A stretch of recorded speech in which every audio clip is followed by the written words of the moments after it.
Ej, a jesi li čuo ovaj? Leži mačka u kontejneru. Napušila se ona svih mogućih trava. Ma uživa, briga je za cijeli svijet, briga je za sve. Kad dolazi baba.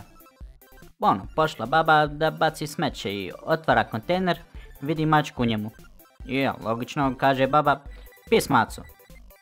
Pogleda nju mačka i kaže, pis baba.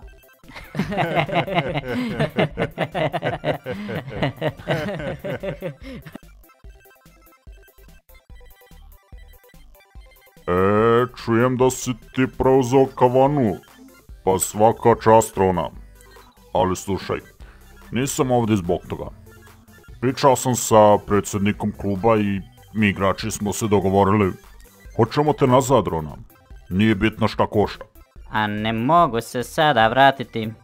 Nije to tako lako, znaš. Postoje neke druge stvari zbog kojih sam i otišao.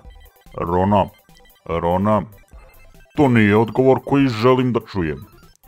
Video si bre koliko smo propali bez tebe. Ne možemo više ovako. E sad, ti znaš kako ja znam da lomim ruke i noge. Ali nećemo tako početi. Prvo da ti objasnim ponudu. Predsjednik kluba je rekao da napišeš cifru. Koju god želiš. I to ti je plata. Nema cifre za koju će ti reći da je prevelika. Hoćeš sam pored stadiona? Tvoje. Hoćeš da je cijela zgrada tvoja? Tvoja je. Slušaj Ramos, bilo je jako dobro dok je trajalo, ali moramo ići dalje. To je tako u životu.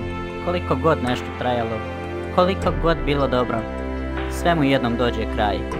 Treba uživati u svakom trenutku, ali isto tako treba biti spreman da prihvatimo promjene koje život nosi, okrenuti se ka novim izazovima.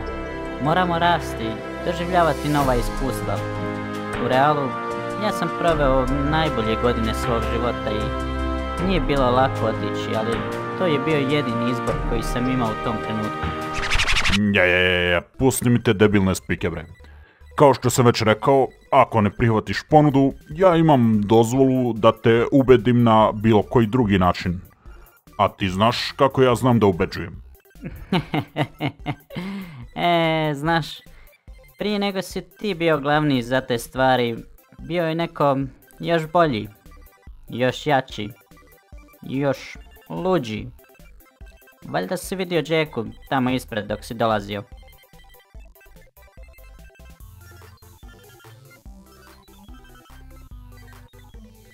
Da, video sam ga, još uvek leži tamo.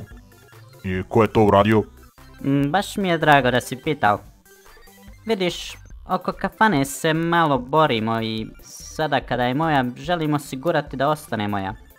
Zato, ima jedan dečko kog sam unajmio da bude osiguranje u kafani. Po potrebi da spriječi ulazak određenih nepoželjnih osoba. Trebao si to vidjeti jutro sa Jackom. Nije ga čak ni dotaknuo. Pogledom je oborio Jacku tako jako da je izgubio svijest. Da ne dužim, moj tjelohranitelj i čuvar kafane, Pepe. Okej, vidim kada sam izgubio. Ništa, daj jednu da popijem pa da idem dalje. Moram otići do Pariza da vidim Neymara.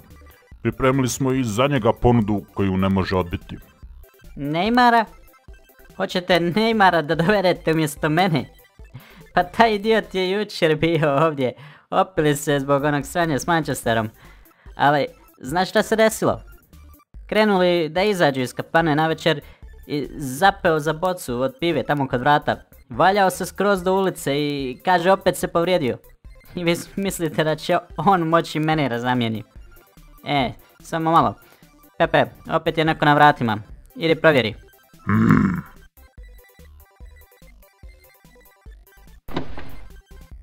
Šta je ba? Jutro si me na foru uzo. Ne ješ opet?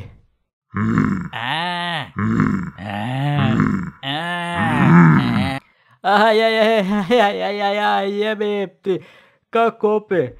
Kako? Aj, majko moja, ubme ovaj.